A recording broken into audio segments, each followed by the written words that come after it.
नमस्कार दोस्तों।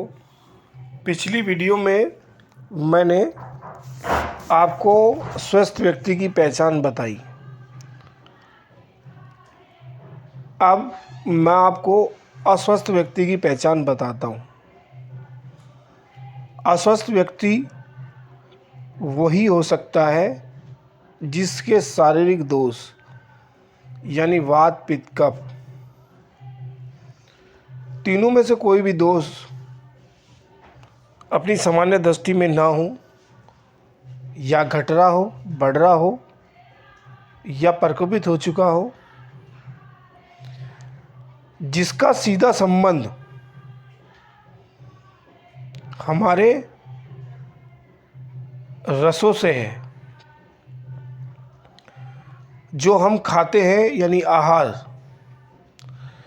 जो कि मैंने आपको पहले भी बताए थे, मधुर अम्ल लवण कटु तिक्त कसाय।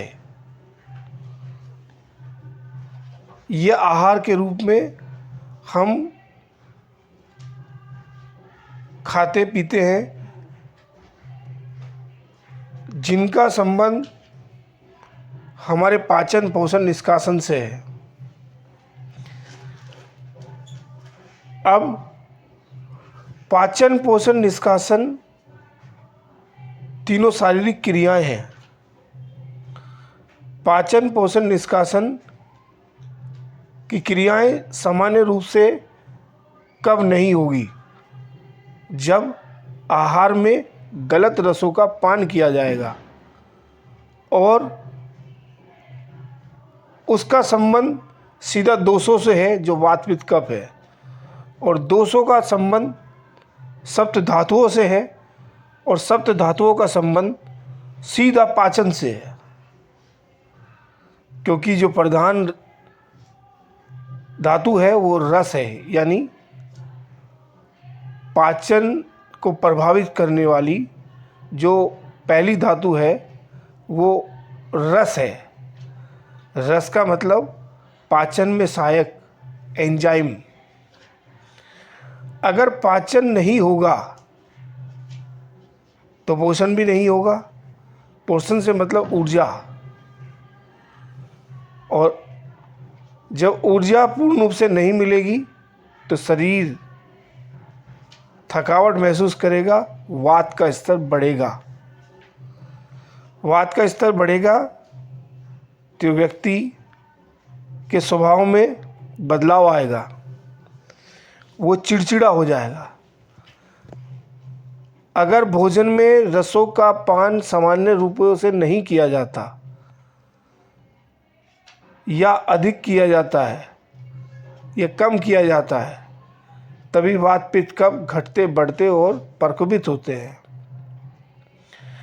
जैसे मैंने बताया, वात का स्तर बढ़ेगा तो आदमी चिड़चिड़ा होगा, आलसी होगा, और कुछ खाने पीने की स्थिति में नहीं होगा, पेट भरा भरा महसूस करेगा, यानी वात का स्तर बढ़ गया है। अब जो व्यक्ति पित्त से प्रभावित होगा वो व्यक्ति अपने हाथ पैरों में जलन महसूस करेगा, उसको ज़रूरत से ज़्यादा पित्त एसिड बनेगा, उबकाई आएगी, सर दर्द होगा, बीपी बढ़ेगा।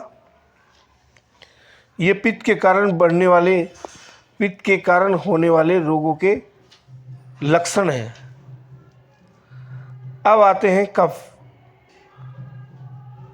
कफ अगर घटेगा तो भी रोग होंगे, बढ़ेगा तो भी रोग होंगे। अगर कफ घटता है तो पाचन बिल्कुल खराब हो जाएगा। अगर कफ बढ़ता है तो पाचन और ज़्यादा प्रभावित होगा और वो वात को भी प्रभावित कर देगा। यानी अस्वस्थ व्यक्ति के बहुत सारे लक्षण, जो मैंने आपको अलग अलग दोषों के अनुसार उसके शरीर में आपको दिखाई देंगे। अगर कफ दोष बढ़ेगा तो कफ के लक्षण, पित्त बढ़ेगा तो पित्त के लक्षण, वात बढ़ेगा तो वात के लक्षण दिखाई देंगे। अस्वस्थ व्यक्ति की जो सामान्य क्रिया है, पाचन पोषण निष्कासन, वो संपन्न नहीं होगी, जिसके कारण उसके शरीर में अवशिष्ट पदार्थ जमा हो जाएंगे और मल मूत्र पुरुष जो कि शरीर से बाहर निकलने चाहिए वो बाहर निकलने नहीं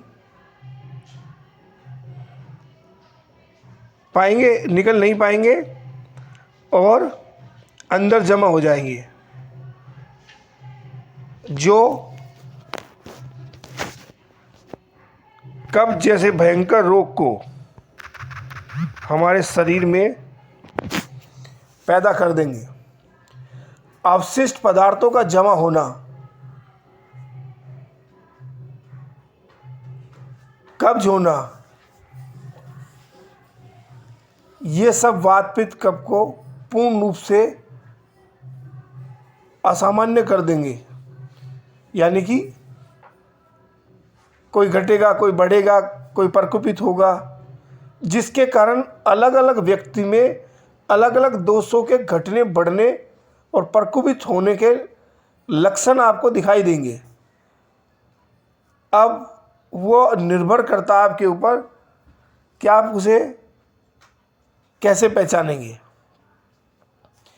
ये अस्वस्थ व्यक्ति के लक्षणों को द्वारा, उसके दोषों के द्वारा, उसके रोगों को आलंकन करने का एक तरीका मैंने आपको बताया।